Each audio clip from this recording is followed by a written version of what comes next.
बहुत स्वागत है एबीपी गंगा में और आपके साथ मैं हूं दीपा बाफिला। आप देख रहे हैं पहाड़ प्रभात।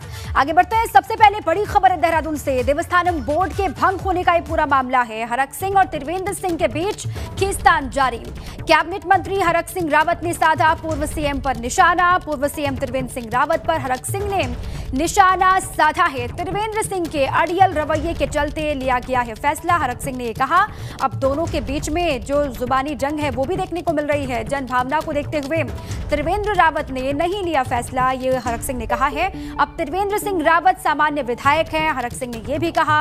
अब इस पर क्या प्रतिक्रिया आती है त्रिवेंद्र सिंह रावत की, उस पर भी लगातार नजर होगी। हालांकि आपको बता दें कि देवस्थानम बोर्ड भंग करने के धामी सरकार के फैसले को लेकर पूर्व सीएम त्रिवेंद्र सिंह रावत से जब मीडिया ने सवाल किया तो वो बिना कुछ बोले ही सवालों से कन्नी काटकर वहां से निकलते हुए दिखाई दिए। देवस्थानम बोर्ड के भंग होने के मामले पर पूर्व सीएम त्रिवेंद्र सिंह रावत ने चुप्पी साध ली। अब इसको लेकर हरक सिंह रावत ने उन पर निशाना साधा है। उन्होंने कहा कि उनका अड़ियल रवैया है और साथ ही साथ जन भावनाओं को ध्यान में रखकर पहले ये फैसला नहीं लिया त्रिवेंद्र सिंह रावत ने, अब ये फैसला लिया गया है तो इस पर किसी को आपत्ति नहीं होनी चाहिए, ये कहा जा रहा है उनकी तरफ से। इसी पर अधिक जानकारियों के साथ मेरे सहयोगी विनोद जुड़ चुके हैं। विनोद, पहले से भी लंबे वक्त से हम देख रहे हैं हरक सिंह और त्रिवेंद्र सिंह रावत के बीच में ये तकरार दिखाई देती थी। एक बार फिर से देवस्थानम बोर्ड को लेकर हरक सिंह रावत ने निशाना साधा है त्रिवेंद्र सिंह रावत पर।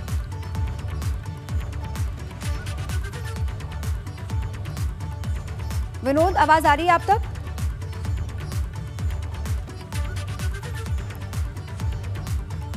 चलिए, विनोद तक आवाज नहीं पहुंच पा रही है, कोशिश करेंगे उन तक पहुंचने की, लेकिन आगे बढ़ते हैं। देवस्थानम बोर्ड को लेकर उत्तराखंड की सियासत पिछले कई महीनों से गरमाई हुई थी। विपक्ष इसको बड़ा मुद्दा बना रहा था। सरकार पर लगातार विपक्ष हमलावर था, लेकिन त्रिवेंद्र सरकार के साथ शुरू हुए इस चैप्टर को धामी सरकार ने अब खत्म कर दिया है।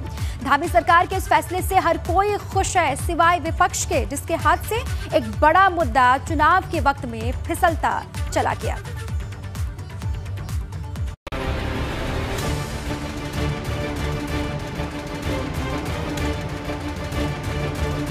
बाईस की जंग, देवस्थानम बोर्ड भंग। चुनाव से पहले धामी सरकार का बड़ा दांव। जिस देवस्थानम बोर्ड को लेकर देवभूमि का सियासी पारा पिछले एक साल से 7वें आसमान पर था, उस देवस्थानम बोर्ड को सीएम पुष्कर सिंह धामी ने भंग कर दिया है। देश काल परिस्थिति के अनुसार फैसले लिए जाते हैं और हमने सबकी राय करी है, सभी से हमने परामर्श किया है और इस समय में हमको उचित लगा, इसलिए हमने निर्णय लिया है और मैं मुख्य सेवक हूं, मैंने फैसला लिया है। आपको बता दें कि देवस्थानम बोर्ड का गठन पूर्व सीएम त्रिवेंद्र सिंह रावत ने किया था, जिससे 4 धाम समेत 51 बड़े मंदिरों का अधिकार छिन गया था। लेकिन ये फैसला साधु संतों को इतना नागवार गुजरा कि एक बड़ा आंदोलन शुरू हो गया, जिसे विपक्ष ने खूब खाद पानी दिया। लेकिन अब जब ये बोर्ड भंग हो गया है तो विपक्ष के हाथों से एक बड़ा मुद्दा निकल गया है।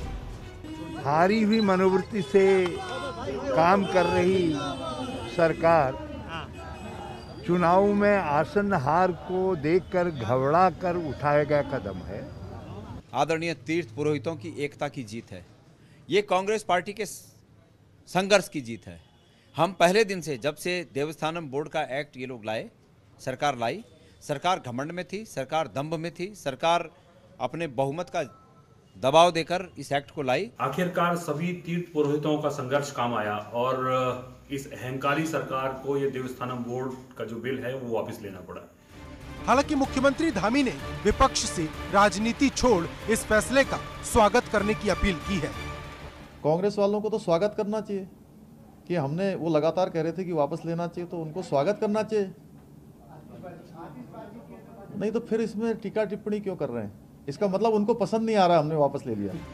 धामी सरकार के इस फैसले से साधु संतों की खुशी लौट आई है। सभी इस फैसले का दिल खोलकर स्वागत कर रहे हैं। लेकिन मुद्दे की बात यह है कि क्या देवस्थानम बोर्ड भंग करने से धामी के लिए 22 का रास्ता साफ हो जाएगा? क्योंकि साधु संतों के लिए देवस्थानम नाग की लड़ाई थी, जिसको लेकर त्रिवेंद्र सिंह रावत की कुर्सी तक चली गई। जब पीएम मोदी नवंबर में केदारनाथ दौरे पर पहुंचे तो साधु संतों ने उनका विरोध भी किया। हालांकि सीएम धामी के समझाने के बाद पुरोहित मान गए थे और अब तय वादे के मुताबिक धामी ने देवस्थानम के चैप्टर को ही खत्म कर दिया है। लेकिन बड़ा सवाल ये है कि क्या ये चैप्टर खत्म हो गया है या फिर एक नए अध्याय की शुरुआत है। Bureau report, ABP Ganga.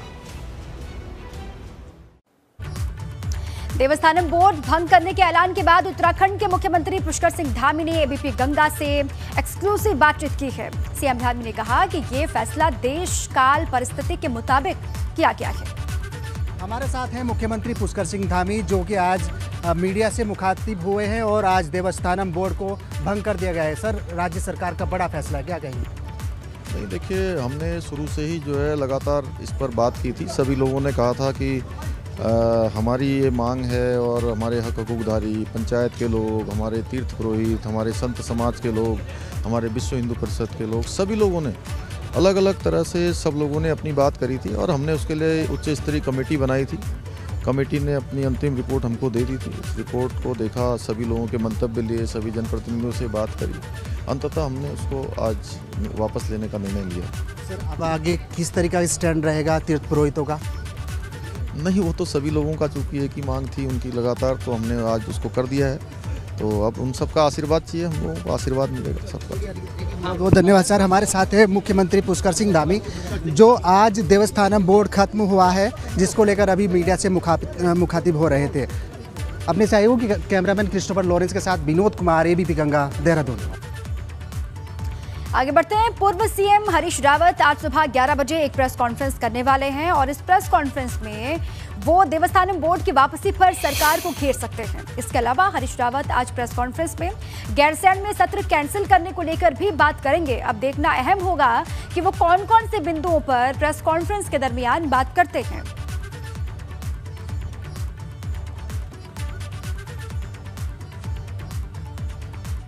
अब लगातार जिस तरीके से सियासी माहौल वहां पर हो रहा है उत्तराखंड में, क्योंकि चुनाव बहुत करीब है, देवस्थानम बोर्ड को भंग करने का फैसला सरकार ने लिया, उसके बाद अब आज प्रेस कॉन्फ्रेंस भी करने वाले हैं हरीश रावत। क्या कुछ कहेंगे, इसी पर अधिक जानकारियों के साथ मेरे सहयोगी रवि केंतुरा जुड़ चुके हैं देहरादून से। रवि, अब देखिए ये कितना अहम फैसला हो सकता है, सबसे पहले तो मैं यही जानना चाहूंगी, क्योंकि चुनाव है, बहुत प्रेशर भी था, बार बार विपक्ष भी लामबंद था देवस्थानम बोर्ड को लेकर। अब सरकार ने मास्टर स्ट्रोक खेला है, देवस्थानम बोर्ड को भंग कर दिया। क्या कितना अहम साबित होगा ये फैसला सरकार का आने वाले चुनाव के लिए? तो बहुत अहम है, रवि के पास मैं जाऊंगी, लेकिन उससे पहले ये जानकारी आपको दे दूं कि हरीश रावत अपनी प्रेस कॉन्फ्रेंस के दरमियान तमाम बड़ी बातों का जिक्र तो करेंगे ही, साथ में राज्य की सरकार पर भी वो हमलावर दिखाई देंगे। अब पहले से बार बार कहा गया, 2019 से लेकर के कांग्रेस लगातार खड़ी रही तीर्थ पुरोहितों के साथ में देवस्थानम बोर्ड को भंग करने को लेकर। अब सरकार ने फैसला ले लिया, देवस्थानम बोर्ड को भंग भी कर दिया गया। अब सीधे सीधे ये कहा जा रहा है कि सरकार अपनी गलत नीतियों को थोपना चाहती है। कांग्रेस बार बार यही कह रही है कि वो राज्य की सरकार हो या फिर केंद्र की सरकार हो, दोनों की नीतियां जन विरोधी हैं। उत्तराखंड की सरकार भी बेहद प्रताड़ित खुद को महसूस कर रही है। अब आगे बढ़ते हैं, आपको 3 तस्वीरें दिखाते हैं। देवस्थानम बोर्ड भंग करने के ऐलान के बाद साधु संतों और तीर्थ पुरोहितों में खुशी की लहर है। हरिद्वार में अखाड़ा परिषद के संतों ने एक दूसरे को मिठाई खिलाई और सीएम धामी को धन्यवाद भी दिया। तो वहीं केदार घाटी में भी तीर्थ पुरोहितों ने अपनी खुशी का इजहार किया। इसके साथ ही बड़कोट में यमुनोत्री धाम के तीर्थ पुरोहितों ने भी एक दूसरे को मिठाई खिलाकर खुशी का इजहार किया। ये तीनों ही तस्वीरें आपकी टीवी स्क्रीन पर इस वक्त है। हरिद्वार की तस्वीर, रुद्रप्रयाग की तस्वीर और साथ ही बड़कोट की तस्वीर भी आपको दिखा रहे हैं। तीनों ही तस्वीरों में तीर्थ पुरोहित खुशी का इजहार करते हुए दिखाई दे रहे हैं, क्योंकि जो वो चाह रहे थे सरकार ने उनकी बात को सुना और उसके बाद देवस्थानम बोर्ड को भंग कर दिया गया। अब इसी पर देहरादून से मेरे सहयोगी रवि केंतुरा जुड़ चुके हैं, सीधे उन्हीं के पास आपको ले चलती हूँ। रवि, अब देखिए पहले तो बार बार विपक्ष ने भी ये मांग की कि तीर्थ पुरोहितों की बात को सुनी जाए, उसके बाद देवस्थानम बोर्ड को भंग किया जाए। अब सरकार ने उसको भंग कर दिया, प्रेशर कह लीजिए या फिर कुछ भी कह लीजिए, सरकार ने फैसला लिया कि देवस्थानम बोर्ड को भंग कर देना है। लेकिन उसके बावजूद भी जो सियासत है वो रुक नहीं रही है उत्तराखंड में। जी बिल्कुल, देखिए क्योंकि मुख्यमंत्री पुष्कर सिंह धामी ने एक बड़ा ऐलान कर दिया है। 2 साल तक ये लड़ाई चल रही थी कि सीधे तौर पर जब से देवस्थानम बोर्ड पूर्व मुख्यमंत्री त्रिवेंद्र सिंह रावत लाए थे, उसके बाद से लगातार ये विरोध था तीर्थ पुरोहितों का और उनको भी लगातार विपक्ष का सहयोग मिल रहा था कि वो उनके साथ है। कांग्रेस ने अपना स्टैंड साफ कर दिया था कि अगर भाजपा देवस्थानम बोर्ड को वापस नहीं लेती है तो सत्ता में कांग्रेस आते ही देवस्थानम बोर्ड को भंग कर देगी, खत्म कर देगी। लेकिन इससे बड़ा ऐलान हो गया है और सीधे तौर पर जो विपक्ष के बाद एक बड़ा मुद्दा था चुनाव से ठीक पहले, वो उनके हाथ से फिसल गया है। लेकिन अभी भी लगातार कांग्रेस की बात करें तो आज पूर्व मुख्यमंत्री हरीश रावत प्रेस कॉन्फ्रेंस करेंगे। इस प्रेस कॉन्फ्रेंस में भी वो उन बातों को रखेंगे कि लगातार जो 2 सालों तक विरोध रहा है और कांग्रेस ये भी कह रही है कि तीर्थ पुरोहितों के साथ साथ कांग्रेस के संघर्ष की भी ये जीत है। तो आज वो किस तरीके से सरकार को घेरते हैं एक देखने वाली बात होगी। लेकिन लगातार जो डैमेज कंट्रोल करने पर इस वक्त भाजपा लगी हुई है कि जितना भी जो पहाड़ी सीटें हैं खास तौर पर वहाँ पर ये, क्योंकि आंदोलन उग्र हो गया था और सीधे तौर पर इस वक्त अगर देवस्थानम बोर्ड का जो मसला है इसको सरकार अगर वापस लेने का ऐलान नहीं करती तो पहाड़ी सीटों पर इसका बड़ा फर्क पड़ सकता था। ये सरकार भी साफ जानती थी और यही वजह रही कि अब मुख्यमंत्री पुष्कर सिंह धामी ने इसको वापस लेने का ऐलान कर दिया है। अभी हालांकि इसको वापस लेने का ऐलान हुआ है, इसको सदन में ही वापस भंग किया जा सकेगा क्योंकि एक कानून बन चुका है उत्तराखंड में। ऐसे में विपक्ष अभी भी लगातार हमलावर है। विपक्ष ने सीधे तौर पर भाजपा के इस ऐलान को, मुख्यमंत्री के इस ऐलान को एक चुनावी ऐलान बताया है और उन्होंने कहा है कि 2 साल तक लगातार इसका पूरा विरोध चलता रहा, लेकिन 2 साल बाद ठीक चुनाव से पहले ही भाजपा सरकार को इसकी याद आई है। तो कांग्रेस अभी भी पूरी कोशिश करेगी कि किस तरीके से इस मुद्दे को बुनाया जा सके। हालांकि बीजेपी ने कांग्रेस के हाथ का एक बड़ा मुद्दा जो है कहीं ना कहीं खत्म जरूर कर दिया है। बिल्कुल, अब तीर्थ पुरोहित तो इससे खुश ही दिखाई दे रहे हैं। अब इसका कितना फायदा धामी सरकार को मिलता है आने वाले इलेक्शन में, उस पर लगातार नजर रहेगी। बहरहाल कांग्रेस लगातार सियासत कर रही है। बहुत शुक्रिया आपका रवि पूरी जानकारी के लिए इस पूरे मामले को लेकर। आगे बढ़ते हैं, देहरादून से खबर है। आईएफएस एसोसिएशन ने खोला मोर्चा। फॉरेस्ट डिपार्टमेंट में तबादलों के खिलाफ मोर्चा खोल दिया गया है। 4 दिन पहले धामी सरकार ने तबादले किए थे। सीएम के सामने आईएफएस एसोसिएशन रखेगी बात और सीएम के स्तर से हल नहीं तो कोर्ट की शरण लेंगे अधिकारी। ये भी कहा जा रहा है कि सीएम के स्तर से अगर हल नहीं निकलता है तो फिर कोर्ट का रुख करेंगे अधिकारी। दरअसल जिम कॉर्बेट पार्क में वित्तीय अनियमितता के मामले में प्रमुख वन संरक्षक राजीव भर्तरी और वन अधिकारी किशन चंद पर गाज गिरी थी, लेकिन जिम कॉर्बेट पार्क के निदेशक पर कोई कार्रवाई नहीं हुई। इससे नाराज आईएफएस अफसरों ने तबादलों पर आपत्ति जाहिर की है और तबादलों को लेकर सरकार से बातचीत का मन बना लिया है। तबादले के आदेश के खिलाफ फॉरेस्ट डिपार्टमेंट के जो अधिकारी हैं उन्होंने मोर्चा खोल दिया है। वन विभाग के अधिकारी ये कह रहे हैं कि दोहरा रवैया है, ऐसा नहीं होना चाहिए। निदेशक पर क्यों ये दया दिखाई जा रही है, उन पर मेहरबानी क्यों, ये सवाल पूछा जा रहा है। इसी पर विनोद लगातार बने हुए। विनोद, क्या जानकारी है, क्योंकि अब वन विभाग के जो अधिकारी हैं वो मोर्चा खोलते हुए दिखाई दे रहे हैं। वो तो यहाँ तक कह रहे हैं कि सीएम बात सुनते हैं तो ठीक है, वरना कोर्ट का रुख किया जाएगा।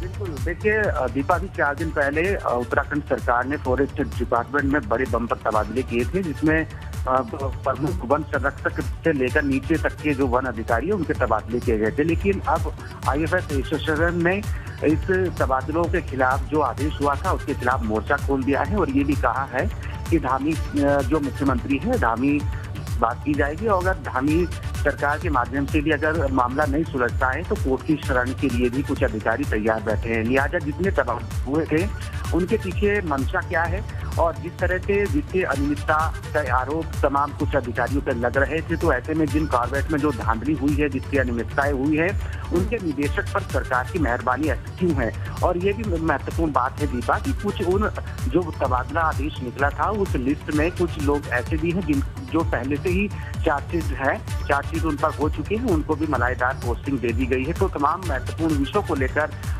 ये आईएफएस एसोसिएशन बिल्कुल मुखर हो गई है और इस तबादले आदेश के खिलाफ मोर्चा खोल दिया है और ये भी कहा है कि जल्द ही वो मुख्यमंत्री पुष्कर सिंह धामी से बातचीत करेंगे। अगर कोई मुलाकात से भी हल नहीं निकलता है तो मान लीजिए कोर्ट की शरण में भी जाएंगे। लिहाजा जो भी आदेश अभी 4 दिन पहले फॉरेस्ट डिपार्टमेंट के हुए थे उस आदेश के खिलाफ तमाम अधिकारियों ने मोर्चा खोल दिया है, जिसके चलते पुष्कर सिंह धामी से बातचीत करने की बात की गई है। चलिए, अब बातचीत होगी, उसके बाद क्या होता है, क्या फैसला लिया जाता है या फिर क्या निकल करके सामने आता है, उस पर भी लगातार नजर रहेगी। बहुत शुक्रिया आपका विनोद पूरी जानकारी के लिए। आगे बढ़ते हैं, बात सीएम धामी की पौड़ी दौरे की।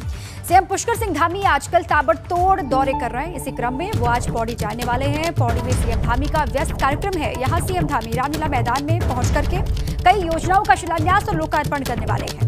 साथ ही एक जनसभा को भी सीएम धामी संबोधित करेंगे। और इतना ही नहीं, सीएम अपने पौड़ी दौरे पर आज सिविल लाइन से रामलीला मैदान तक भाजपा कार्यकर्ताओं के रोड शो में भी शामिल होंगे। वहीं करोड़ों की लागत से बनाए गए कलेक्ट्रेट परिसर का भी सीएम लोकार्पण आज करेंगे।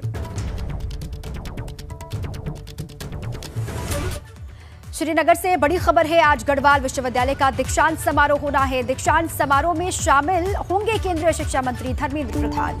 सीडीएस विपिन रावत भी समारोह में शिरकत करने वाले हैं। खबर यह है कि सुबह 10 बजे कार्यक्रम की शुरुआत हो जाएगी। केंद्रीय शिक्षा मंत्री धर्मेंद्र प्रधान यहां पर पहुंचेंगे मुख्य अतिथि के तौर पर, वो भी शामिल होने वाले हैं। साथ में सीडीएस विपिन रावत भी समारोह में शिरकत करेंगे।